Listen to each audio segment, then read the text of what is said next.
Hello everyone and welcome back. This is a video series on how to find the right Muhurta, which is aligning yourself to the right cosmic timing to launch a new endeavor, whatever you want to do, whether it's starting a business, going on a date with someone, having a family gathering or whatever. Just, whenever you want to pick a time that aligns with what's going on astrologically in the sky, this video is for you. If you've watched all the other video series so far leading up to this moment, you'll know a little bit more about Vāra and Horā, which is finding the right day and the right time of day to launch the new endeavor, all the different ways of calculating, some of the underlying theory about Muhurta and how it plays into the larger role of Vedic astrology or Jyotish in general, some of the responsibilities and ethics surrounding Muhurta practice. So if you haven't watched these videos up until now, I'd urge you to go back and watch them at some point. In this video, we're actually going to be using commercial Vedic astrology software to help you find a basic Muhurta to launch a particular endeavor. So the astrology software that I'm using is actually a web-based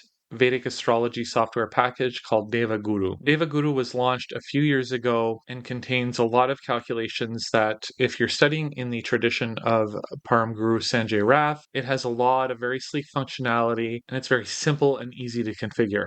I do have a video series on how to use Deva Guru, at least in the basics, in creating a chart and whatnot. If you're interested in knowing more, go back on my YouTube channel and find that video series. I'll walk you through some of the basic steps in how to create a chart. Now, the first thing that I want to do is on the right corner here, there is a section called Panchanga, right? And there is a little toggle box at the top right.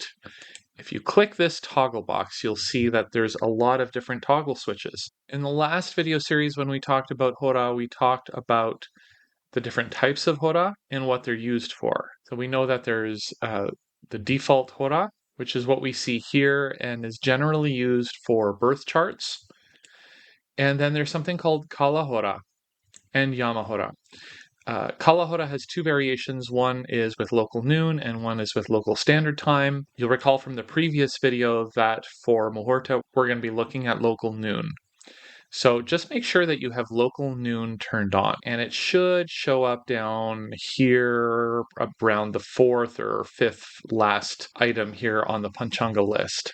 Now in the top right, you have your menu, which is the red bar that we have at the top. There's the Panchanga section, My Charts, which will bring up all of the charts that are saved or tied to your particular Deva Guru account. Public charts, or people that are in the Astro Data Bank that you can export. A few other tabs, but we're going to be looking specifically at the Muhurta tab.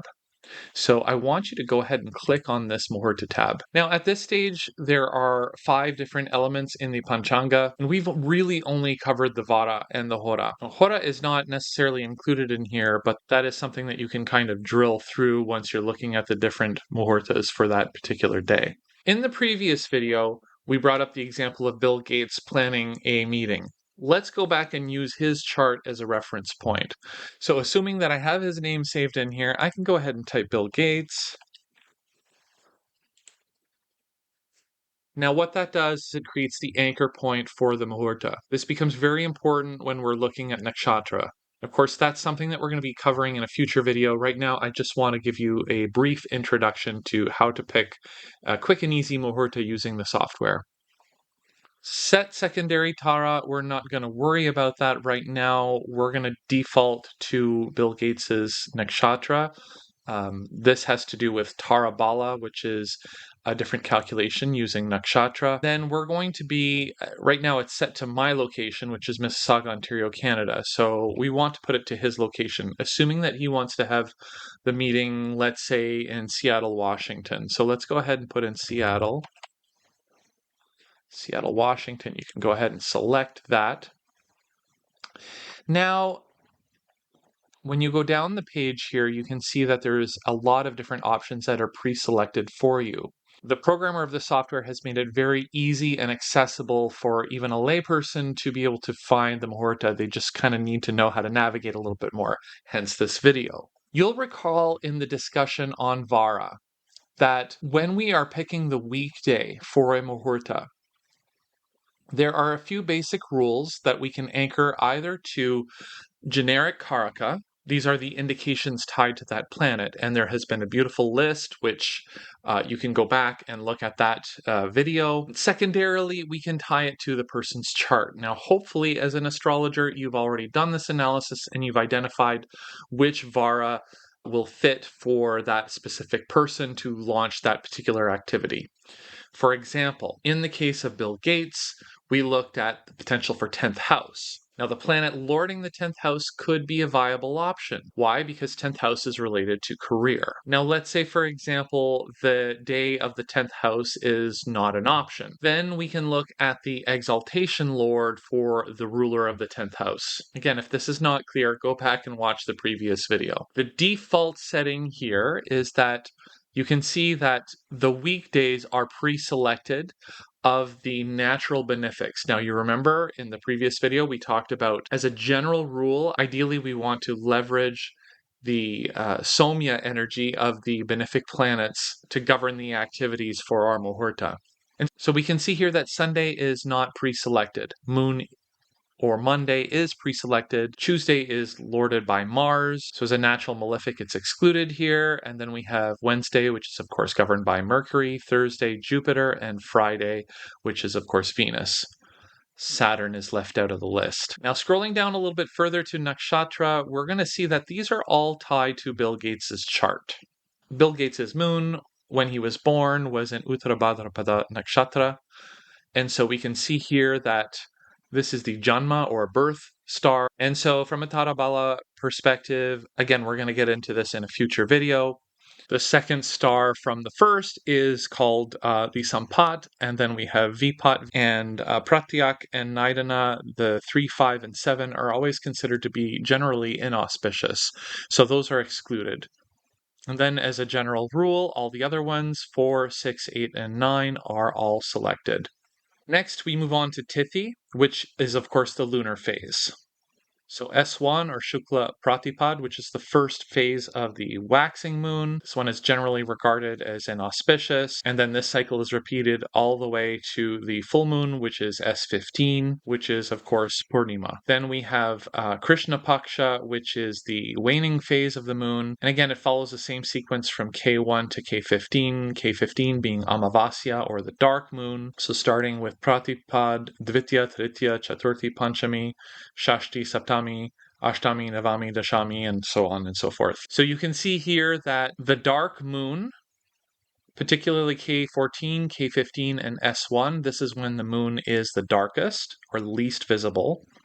It has the least amount of soma, so it is generally regarded as more inauspicious. As the moon becomes fuller, the soma becomes more available. The only exception are the Rikta Tithis. Again, we'll cover this in a future video. Now we're moving on to yoga. The quick and simple rule here is that for yoga, like we did with the Tithi, we're going to make sure that we keep all of the auspicious ones selected. That has already done for you. This is not necessarily tied to the person's chart, as with the nakshatra. These are just generally regarded to be the most auspicious yogas. And then lastly, we have Karana. Again, just go with the default selected ones for that. Now, at any point, if you wanted to get really technical and pick your own, you could click on none, and then you see that no Vāra is currently selected. Of course, I'm going to go back and reselect the ones that I wanted. Alternatively, you could just press the plus and then all the auspicious ones are selected. Same goes with the nakshatra, the tithi, and the yoga. There are a few other inauspicious tithis which I personally do not like. Shukla Ashtami and Krishna Paksha Ashtami I'm not huge fans of because this is a halfway point. Some folks regard it as inauspicious, and I generally exclude them from my Muhurtas as well. So I'm going to go ahead and unselect those, and I'm going to keep Karana.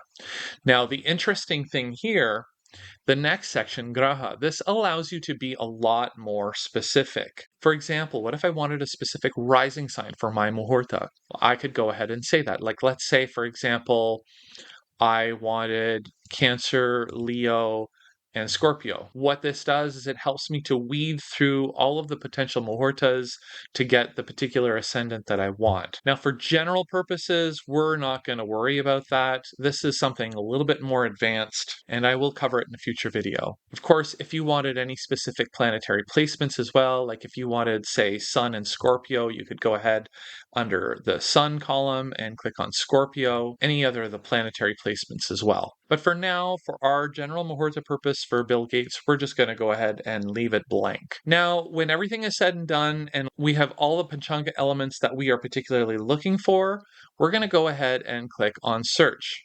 What this is going to do is bring us to the Panchanga page. Now, if you look at the top for the month, right now it's September 2025 at the time of recording this video, I can see that there are 16 potential results. Going back and looking at the calendar, we can see that there were 16 results.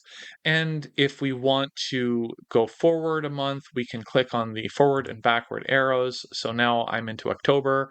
November, there are 25 results, and then December, there are 30 results. Now, keep in mind, these are all based on your current search criteria for the Muhurta. The other thing to keep in mind is that there are these things called Panchanga yogas. For the beginner, just understand that whenever certain Vāra and Nakshatra combine, it can give an auspicious result.